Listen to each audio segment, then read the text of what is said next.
नमस्कार दोस्तों, progressive classes के टॉप 30 सीरीज में आपका स्वागत है। ये टॉप 30 सीरीज करंट अफेयर्स के वैसे 30 क्वेश्चन का संग्रह है जो आपको किसी न किसी एग्ज़ाम्स में ज़रूर देखने को मिलेंगे। इसी कारण ये एक बहुत ही इम्पोर्टेंट सीरीज है। आप इसे मिस ना करें और अपने दोस्तों को भी बताएं और उनसे शेयर करें। तो इसमें हम पहला क्वेश्चन देखते हैं, वो क्या है। यह है, किस राज्य के राज्यपाल ने राज्य मंत्रिमंडल द्वारा पारित ऑनलाइन जुआ निषेध विधेयक को लौटा दिया है। अर्थात प्रोहिबिशन ऑफ ऑनलाइन गेमलिंग बिल लाया गया था स्टेट्स द्वारा और इसे राज्यपाल ने लौटा दिया। इसी कारण ये चर्चा का विषय रहा था। और ये जो स्टेट है वो है तमिलनाडु। तमिलनाडु के राज्यपाल जो है अभी RN रवि हैं। RN रवि। अब क्या है कि वहाँ की विधानसभा ने ये एक विधेयक लाया था prohibition of online gambling bill का, जिसे राज्यपाल ने लौटा दिया। अब जो है विधानसभा दोबारा उसे पारित करके संशोधन के अथवा बिना संशोधन के भेज सकती है। और आर्टिकल 200 के तहत राज्यपाल को उस पर सहमति देने के लिए बाध्य किया गया है। आर्टिकल 200 के तहत ये संविधान में। अब इसमें क्या है कि राज्यपाल उसे दोबारा विधानसभा को नहीं भेज सकते और उन्हें सहमति देना अनिवार्य है। ठीक है, तो ये ओवरऑल ये डिस्कशन था इसके बारे में। Prohibition of online gambling bill ये तमिलनाडु गवर्नमेंट ने लाया था, जिसे वहाँ के राज्यपाल ने लौटा दिया था और उस बिल को फिर से राज्यपाल के पास भेजा गया है और आर्टिकल 200 के तहत राज्यपाल इसे सहमति देने से नहीं रोक सकते। ठीक है, आगे देखते हैं। किस देश ने national platform for disaster risk reduction के तीसरे सत्र की मेजबानी की। National platform for disaster risk reduction के तीसरे सत्र की मेजबानी की, तो वो है भारत।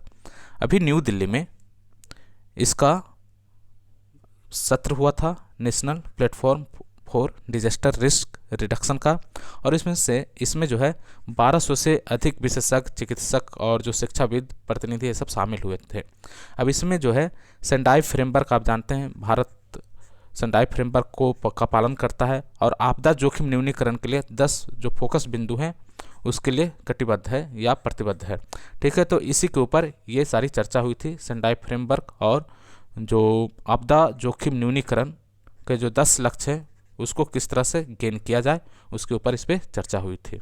आगे देखते हैं।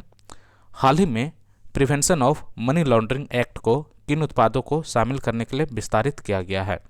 तो prevention of money laundering act को वर्चुअल डिजिटल संपत्ति को शामिल करने के लिए विस्तारित किया गया है। और इसे हम क्या बोलते हैं, prevention of money laundering act. यदि इसे आप हिंदी में बोलेंगे तो ये हो जाएगा धन शोधन निवारण अधिनियम। धन शोधन निवारण अधिनियम इसे बोला जाता है PMLA। ठीक है, आगे देखते हैं क्वेश्चन।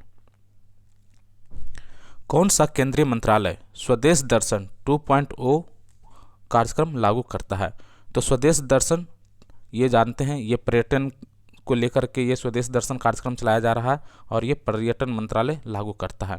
अभी जो है स्वदेश दर्शन 2.0 चल रहा है और इसमें जो मेन अंतर है, इसमें क्या किया गया है कि 15 राज्य और 30 शहर को अस्थायी रूप से जिम्मेदार स्थल के रूप में विकसित करने का लक्ष्य रखा गया है। 15 राज्य और 30 शहर को अस्थायी रूप से विकसित किया जाएगा इस कार्यक्रम के तहत।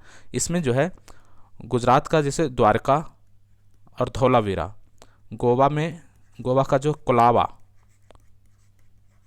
और पोरीवेरम,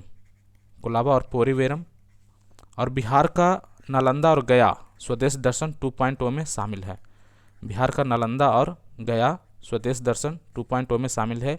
ये यदि आप 68 कमेंट्स देने जा रहे हैं BPSC का, तो उसमें आप इसे मेंशन कर सकते हैं कहीं भी क्वेश्चन में, यदि आपको ये कंफर्टेबल लगता है तो। ठीक है, आगे देखते हैं। नासा के क्यूरियोसिटी रोवर ने हाल ही में किस ग्रह पर क्रिपस्कुलर किरणों को कैप्चर किया है। नासा के क्यूरियोसिटी रोवर ने हाल ही में किस ग्रह पर क्रिपस्कुलर किरणों को कैप्चर किया है। तो यह है मंगल ग्रह। नासा का एक क्यूरियोसिटी रोवर है, आप जानते हैं ये कहाँ छोड़ा गया है, मंगल ग्रह पर।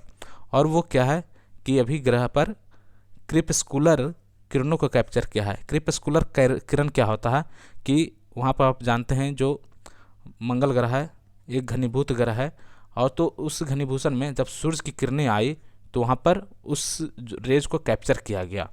ठीक है, तो जब सूर्य की किरणें जब घनीभूत बादलों को रोशन किया था तो इस किरण को कैप्चर किया गया, ये नासा के क्यूरियोसिटी रोवर ने इसे कैप्चर किया था। ठीक है, अगला क्वेश्चन देखते हैं। आर्टिफिशियल इंटेलिजेंस द्वारा संचालित दुनिया के पहले रेडियो प्लेटफॉर्म का नाम क्या है? आर्टिफिशियल इंटेलिजेंस द्वारा संचालित दुनिया के पहले रेडियो प्लेटफॉर्म का नाम क्या है? तो इस रेडियो प्लेटफॉर्म का नाम है रेडियो जीपीटी। Radio GPT. अब देखिए क्या है, रेडियो जीपीटी जो है ये आर्टिफिशियल इंटेलिजेंस द्वारा संचालित दुनिया का पहला रेडियो प्लेटफॉर्म है, और ओहियो बेस्ड एक कंपनी है फ्यूटूरी, तो या फ्यूचरी बोल सकते हैं इसे, फ्यूचरी द्वारा विकसित किया गया है। और ये क्या है कि स्थानीय बाजार के रुझान को पता लगाने के लिए रेडियो प्रसारण के लिए स्क्रिप्ट बनाने वाली तकनीक का उपयोग करता है, और इस तकनीक का नाम क्या है? टोपिकप्लस। ठीक है, ये तकनीक है, इसका उपयोग करता है।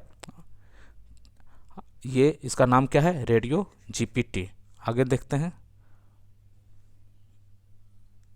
हाल ही में खबरों में रहा टोरोनी स्केल किस क्षेत्र से जुड़ा हुआ है?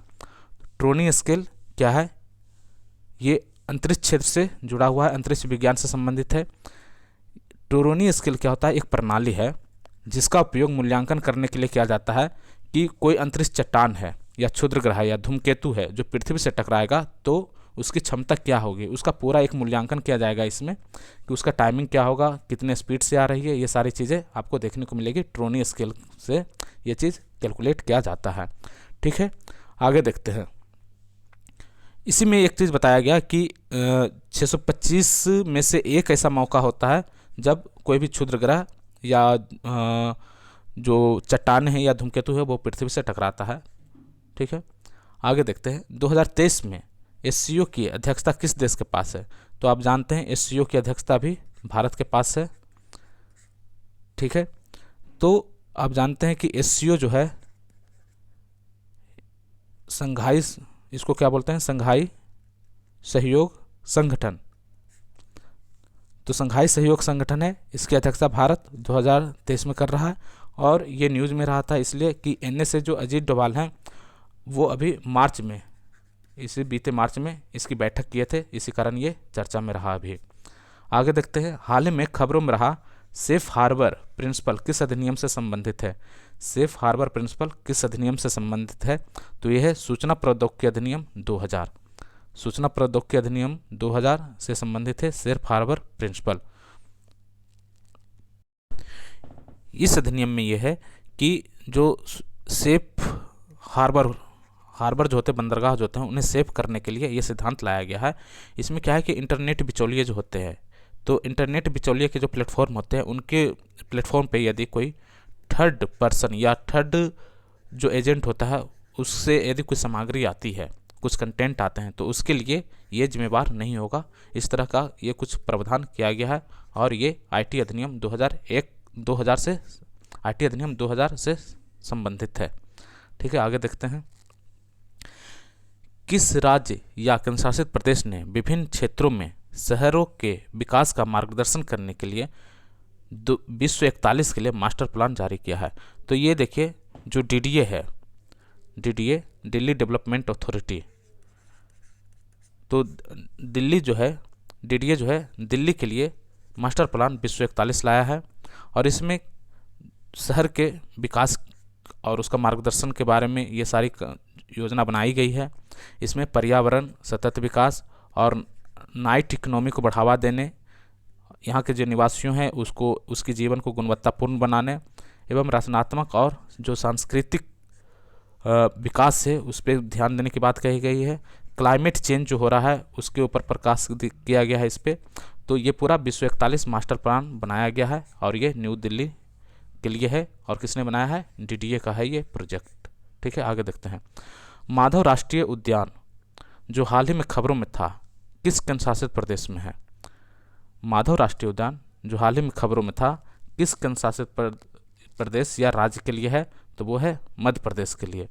तो माधव राष्ट्रीय उद्यान जो है ये मध्य प्रदेश का एक पुराना राष्ट्रीय उद्यान है। मध्य प्रदेश का एक पुराना राष्ट्रीय उद्यान है और इसमें क्या है, पन्ना टाइगर रिजर्व और राजस्थान के रणथंभौर टाइगर रिजर्व के बीच ये संबंध बनाता है। मतलब इसकी लोकेशन जो होगी वो रणथंभौर जो है राजस्थान का और पन्ना टाइगर रिजर्व के आसपास का ही एरिया में आता है ये माधव राष्ट्रीय उद्यान। और बाघों की आबादी बढ़ाने का प्रयास किया जा रहा है, तो इसमें भी 5 बाघ रखे गए हैं, तो इसी कारण ये भी चर्चा में रहा था। ठीक है, आगे देखते हैं। कौन सा केंद्रीय मंत्रालय वर्ल्ड फूड इंडिया 2023 कार्यक्रम की मेजबानी करने जा रहा है? वर्ल्ड फूड इंडिया 2023 कार्यक्रम की मेजबानी करेगा कौन? खाद्य प्रसंस्करण और उद्योग मंत्रालय। ठीक है, अब इसमें क्या है कि मोटे अनाज को बढ़ावा देने के लिए प्रयास किया जा रहा है और उसमें नवाचार क्या हो सकता है मोटे अनाज को लेकर के, और अब ऐसा कि ये सतत हो। इसमें जो है वर्ल्ड फूड इंडिया में मोटे अनाज के अलावा जो वाइट रिवोल्यूशन है अर्थात दुग्ध क्रांति को लेकर भी काम किया जा रहा है और इसे श्वेत क्रांति 2.0 शुरुआत करने का योजना है। इसका श्वेत क्रांति 2.0 किस तरह से वर्क किया जाए और इसको किस तरह से प्रोजेक्ट किया जाए, इसका किस तरह से विस्तार किया जाए, इस पे मंथन किया गया है इसमें वर्ल्ड फूड इंडिया 2023 कार्यक्रम में। और इसके अलावा निर्यात को, एग्रीकल्चर एग्रो एक्सपोर्ट को किस तरह से बढ़ाया जाए और इसमें टेक्नोलॉजी का इस्तेमाल किस तरह से किया जाए, उसका डिजिटलीकरण को, ये सब सारी जो चीज़ें हैं इसमें वर्ल्ड फूड इंडिया कार्यक्रम में शामिल किया जा रहा है। अब देखिए ये सारी चीज़ें जो है आप 68 का जो बीपीएससी मेंस होने जा रहा है उसमें भी आप मेंशन कर सकते हैं। जैसे बिहार का जो इकोनॉमी है वो एग्रो बेस्ड इकोनॉमी है, तो एग्रो बेस्ड इकोनॉमी बिहार में उसको बढ़ावा देने के लिए क्या किया जाना चाहिए, तो यहाँ से जो कंटेंट निकल कर आ रहे हैं वर्ल्ड फूड इंडिया कार्यक्रम में उसको आप वहाँ पे मेंशन कर सकते हैं। और खाद्य प्रसंस्करण उद्योग मंत्रालय द्वारा ये शुरू किया गया, तो यहाँ से जो सजेशन आए हैं उसको आप शामिल कर सकते हैं। जैसे सजेशन में अभी हमने बताया था कि श्वेत क्रांति 2.0, तो बिहार में क्या संभावनाएं हैं, एग्रो एक्सपोर्ट को लेकर क्या संभावना है, एग्रीकल्चर में टेक्नोलॉजी का इस्तेमाल को लेकर के, डिजिटलीकरण को लेकर के, तो ये सारी चीज़ें आप लिख सकते हैं। ठीक है, आगे बढ़ते हैं। किस केंद्रीय मंत्रालय ने लीन योजना शुरू की है? लीन योजना ये क्या है? LEAN। ठीक है, लीन योजना शुरू किया है, तो ये लीन योजना शुरू किया है MSME मंत्रालय ने। लीन क्या है? लीन मैन्युफैक्चरिंग प्रैक्टिसेस है। इसके माध्यम से इसमें क्या है कि आपको इसमें बेसिकली वैश्विक प्रतिस्पर्धा जो है MSME के विस्तारीकरण को लेकर के और वैश्विक प्रतिस्पर्धा में MSME को किस तरह से सुधार किया जाए, और इसमें खास करके यह योजना जो है 5S, कजाइन और कनबन वर्चुअल वर्क प्लेस जैसे लीन जो प्रथाएं, निर्माण प्रथाएं हैं उसको अपनाने के लिए प्रोत्साहित करेगी। और इसमें लीन मैन्युफैक्चरिंग जो प्रैक्टिसेज है उसे भारतीय MSME को विश्व स्तरीय बनाने के लिए ये कार्य करेगा, लीन स्कीम। तो लीन स्कीम ये आप ध्यान रखिएगा, ये किसका है? MSME मंत्रालय का है लीन स्कीम। आगे देखते हैं। किस संस्था ने लैंडस्लाइड एटलस ऑफ इंडिया जारी किया है? लैंडस्लाइड एटलस ऑफ इंडिया जारी किया है इसरो ने। ये लैंडस्लाइड एटलस ऑफ इंडिया क्या है? ये वैसे हॉट स्पॉट्स की पहचान करना है जो हिमस्खलन के लिए हॉट स्पॉट है, हॉट स्पॉट के रूप में है हिमस्खलन को लेकर के। तो जैसे हिमालय हो गया, पश्चिमी घाट हो गया, ऐसे जो क्षेत्र हैं यहाँ पर काफ़ी लैंडस्लाइड होता है, तो उसके लिए एक एटलस जारी किया गया है। ये जारी किया है किसने? इसरो ने। ठीक है, आगे देखते हैं। Unique land parcel identification number ULPIN कितने अंकों वाला एक अल्फा न्यूमेरिक नंबर है? ULPIN ये 14 अंकों का एक अल्फा न्यूमेरिक नंबर है और ये क्या है? इसे बोलते हैं unique land parcel identification number. ये क्या है कि ये इस तरह से वर्क करता है कि ये अक्षांश और जो देशांतर होते हैं उसके आधार पर भूमि का सर्वेक्षण करता है और इससे ये पता चलता है कि इस भूमि का मालिकाना हक किसका है और भूमि का जो विस्तार है वो कितने क्षेत्रों में तक है और इस पे किसका मालिकाना हक है। तो जैसे देखिए आप, बिहार में भी भूमि सर्वेक्षण चल रहा है, तो उसमें इस जो तकनीक है और जो नंबर है इसका उपयोग किया जाएगा। यह है अल्फ़ा न्यूमेरिक नंबर, 14 अंकों का अल्फ़ा न्यूमेरिक नंबर है और ULPIN इसे बोलते हैं। ये भूमि सर्वेक्षण के लिए उपयोगी तकनीक विकसित किया गया है। ठीक है, आगे देखते हैं। कौन सा राज्य या केंद्रशासित प्रदेश साझा बौद्ध विरासत पर पहला अंतर्राष्ट्रीय सम्मेलन की मेज़बानी कर रहा है? साझा बौद्ध विरासत पर अंतर्राष्ट्रीय सम्मेलन की मेज़बानी कर रहा है, यह है न्यू दिल्ली। ये जो कार्यक्रम आयोजित किया गया है, आप जानते हैं कि भारत में SCO समिट 2023 हो रहा है, तो उसी के अंतर्गत ये एक सम्मेलन आयोजित किया गया है, साझा बौद्ध विरासत पर अंतर्राष्ट्रीय सम्मेलन न्यू दिल्ली। ये काफ़ी इम्पोर्टेंट है। ठीक है, आगे देखते हैं। MOSPI के हालिया आंकड़ों के अनुसार फरवरी 2023 में भारत की खुदरा मुद्रास्फीति दर कितनी दर्ज की गई है? खुदरा मुद्रास्फीति दर कितनी तो फरवरी 2023 में ये जो ओक्स का आंकड़ा है ये 6.44 रहा है। हालांकि यदि देखें तो रिजर्व बैंक का जो एक सीमा है खुदरा मुद्रास्फीति को लेकर 6% से आगे क्रॉस नहीं होना चाहिए, ये इससे आगे है। और ये जो खुदरा मुद्रास्फीति दर है, ये जो आंकड़े हैं ये किसके द्वारा है? सांख्यिकी और कार्यक्रम क्रियान्वयन जो मंत्रालय है उसके द्वारा जारी किया गया आंकड़ा है ये खुदरा मुद्रास्फीति दर। ठीक है, ये तो पार्टिकुलर महीने का है, लेकिन हमने इसे जो इस कुछ फैक्ट जानने के लिए इसे इसमें शामिल किया था, जिसमें है कि ये जो आंकड़े होते हैं ये सांख्यिकी कार्यक्रम एवं क्रियान्वयन मंत्रालय द्वारा जारी किए गए हैं। कौन? खुदरा मुद्रास्फीति दर। आगे देखते हैं। ऑस्कर 2023 इवेंट के दौरान किस फिल्म ने 7 पुरस्कार जीते? ऑस्कर 2023 इवेंट के दौरान किस फिल्म ने 7 पुरस्कार जीते? तो वो है everything everywhere all at once. इसे जस्ट याद कर लीजिए, everything everywhere all at once. इस फिल्म ने ऑस्कर के 7 पुरस्कार जीते, everything everywhere all at once. ठीक है, नेक्स्ट क्वेश्चन देखते हैं। उस चक्रवात का नाम क्या है जिससे मलावी और मोजाम्बिक में तेज हवाएं चली और मूसलाधार बारिश हुई? मलावी और मोजाम्बिक में यह भी चक्रवात आया था जिसका नाम है फ्रेडी। क्या है? फ्रेडी चक्रवात का नाम है, इसे याद कर लीजिए, फ्रेडी। किस संस्थान ने एक व्यापक स्वनिगरानी ढांचा ATL सारथी लॉन्च किया है? ये एक्चुअली अटल सारथी लॉन्च है, ATL इसे बोला जाता है। अटल इनोवेशन मिशन, अटल इनोवेशन मिशन। और ये नीति आयोग ने इसे लॉन्च किया है। ये क्या है कि अटल इनोवेशन मिशन जो है उसमें किस तरह से और निगरानी किया जाए और उसे किस तरह से और बढ़ावा दिया जाए अटल इनोवेशन मिशन को, इसके लेकर ये लॉन्च किया गया है अटल सारथी। ठीक है, आगे देखते हैं। फरवरी 2023 में भारत में थोक मूल्य सूचकांक आधारित मुद्रास्फीति कितनी है? थोक मूल्य सूचकांक आधारित मुद्रास्फीति कितनी है? ये फरवरी का आंकड़ा है और यह है 3.85 है। ठीक है, आगे देखते हैं। MD-15 बसों का प्रायोगिक परीक्षण और M100 अर्थात 100% मिथेनॉल का प्रोटोटाइप किस शहर में लॉन्च किया गया है? तो वो है बंगलुरु। MD-15 और M100 मिथेनॉल प्रोटोटाइप किस शहर में लॉन्च किया गया है? तो यह है बंगलुरु। और ये किसने किया है? सड़क परिवहन एवं राजमार्ग मंत्री जो है नितिन गडकरी, उन्होंने इसका पायलट परीक्षण के रूप तौर पे इसका अनावरण किया है।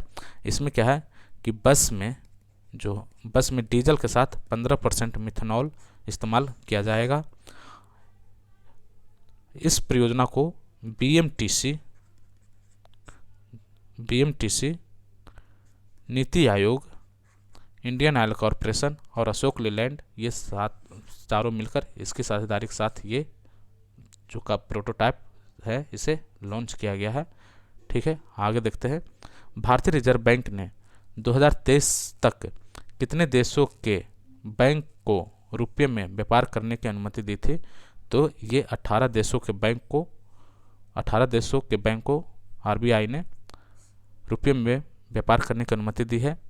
एक्चुअली क्या है कि जो भारतीय रिजर्व बैंक है वो 18 देशों को रुपये में भुगतान करने के लिए विशेष जो वॉस्ट्रो रुपया खाता होता है, special Vostro rupees accounts SVRA, इसे खोलने की अनुमति दी थी।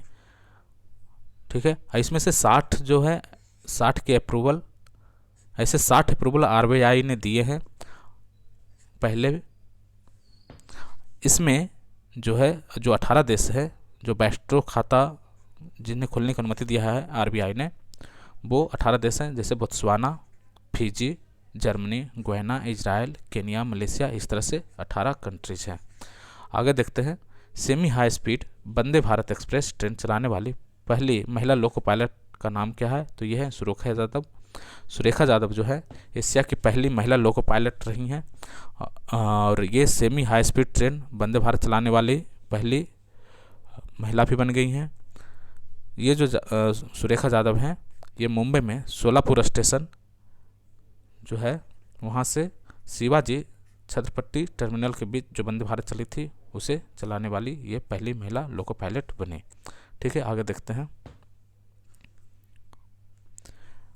अल मुहिद अल हिंद 2023 अभ्यास भारत और किस देश के बीच आयोजित किया जा रहा है?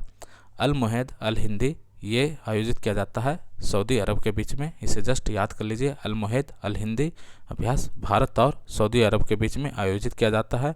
ठीक है, यह क्या है? एक द्विपक्षीय अभ्यास है और नौसेना इसे आयोजित करती है। द्विपक्षीय अभ्यास है और नौसेना आयोजित करती है। इसका जो पहला अभ्यास है वो 2021 में हुआ था। ठीक है, ये पहला अभ्यास हुआ था 2021 में और ये जो होगा अभ्यास ये दूसरा अभ्यास है अल मुहिद अल हिंदी। ये नौसेना द्वारा आयोजित किया जाता है और सऊदी अरब के साथ आयोजित होता है अल मुहिद अल हिंदी। ठीक है, अगला देखते हैं। संयुक्त राष्ट्र 2023 जल सम्मेलन यूनाइटेड नेशन वाटर कॉन्फ्रेंस का मेजबान कौन सा देश है? संयुक्त राष्ट्र 2023 जल सम्मेलन का मेजबान देश कौन है? तो वो है अमेरिका। अमेरिका है और इसका जो शीर्षक है इस सम्मेलन का वो है ग्लोबल बोटल्ड वाटर इंडस्ट्री।